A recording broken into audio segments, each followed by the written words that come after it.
Jeg mener at de nordiske landene har utrolig mye å samarbeide om, og vi er allerede ledende på mange områder.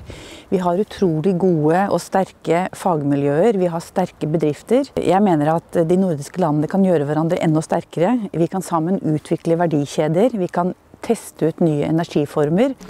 Norden har jo den her vision om, at vi skal blive verdens mest integrerede og bæredygtige region. Og der stiller energien sig som en meget stor del. Vi har 3 udfordringer, vi i Norden skal klare samtidig.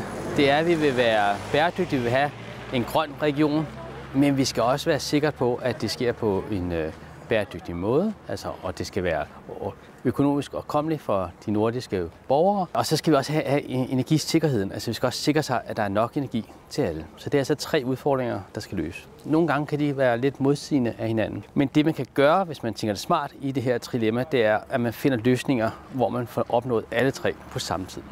Altså der, hvor Grønland kan inspirere i forhold til grønne omstillinger, i forhold til samarbejde og drift af virksomheder.